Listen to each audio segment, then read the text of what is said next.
தென்காசியில் இருந்து தனது ஆட்டத்தை ஆரம்பிக்கும் சசிகலா, பிரச்சாரங்கள், நடைபயணம், அதிமுகவின் தொண்டர்கள் மட்டுமல்ல பொதுமக்களையும் நேரடியாக சந்தித்து அதிமுகவில் இருக்கின்ற பிரச்சனைகளையும், தமிழக அரசு செய்கின்ற ஊழல், சட்ட ஒழுங்கு நடவடிக்கைகள் பற்றியும் சசிகலா அவர்கள் தற்பொழுது தென் மாவட்டத்தில் இருந்து முதற் பயணமாக தென்காசியில் தனது பிரச்சாரத்தை ஆரம்பித்திருக்கிறார். ஒட்டுமொத்தமாக அனைத்திந்திய அண்ணா திராவிட முன்னேற்ற கழகத்தை மீட்டெடுக்க வேண்டும், அதிமுகவின் தொண்டர்கள் ஒன்றிணைய வேண்டும், விக்கிரவாண்டி இடைத்தேர்தலில் அதிமுகவின் தொண்டர்கள் யாருக்கு ஓட்டுக்களை செலுத்தியிருக்கிறார்கள் என்பதை நாம் அனைவரும் அறிவோம். தற்பொழுது 10,000 அதிமுகவின் தொண்டர்கள், அதாவது எடப்பாடி பழனிசாமியின் ஆதரவாளர்கள் தன் பக்கம் தென்காசியில் ஒரே அணியாக இணைந்திருப்பது எனக்கு மாபெரும் மகிழ்ச்சியை ஏற்படுத்தி இருப்பதாகவும்,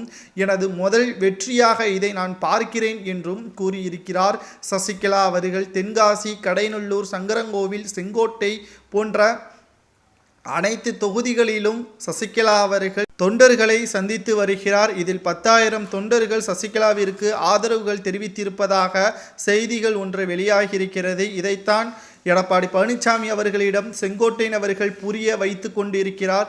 அதிமுகவில் பல அணிகளாக பிரிந்து தொண்டர்கள் அவர்களுக்கு ஆதரவாக செயல்பட்டால் எப்படிதான் அதிமுக 2026 சட்டமன்ற தேர்தலில் வெற்றியடைய முடியும்? ஒரே அதிமுக, ஒருங்கிணைந்த தொண்டர்கள் என்ற ஒரே குறிக்கோளை நோக்கி நாம் சென்றிருந்தால் மட்டும்தான் அதிமுக 2026 சட்டமன்ற தேர்தலில் மாபெரும் வெற்றியை பெற முடியும் என்று செங்கோட்டையன் அவர்கள் எடப்பாடி பழனிசாமி அவர்களிடம் புரிய வைத்து வருகிறார். ஒரு பக்கம் செங்கோட்டையன் அவர்கள் சுயநலத்திற்காகத்தான் பேசுகிறார் என்று கூறி வருகிறார்கள். நிச்சயமாக கிடையாது.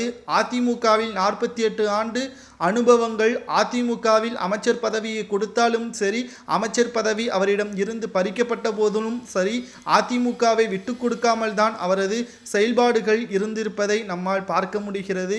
ஒட்டுமொத்த அதிமுகவிற்கும் மிக முக்கியமாக தற்பொழுது தேவையாக இருக்கப்படுவது என்னவென்றால், எடப்பாடி பழனிசாமி அவர்களை விட அதிமுக வெற்றியடைய வேண்டும். அதற்கு சசிகலா அவர்கள் எடுத்த மிகப்பெரிய ஒரு உத்வேகம், அதிமுகவை மீண்டும் பிரிச்சுவிடக்கூடாது, பிரிவினையை ஏற்படுத்திவிடக்கூடாது.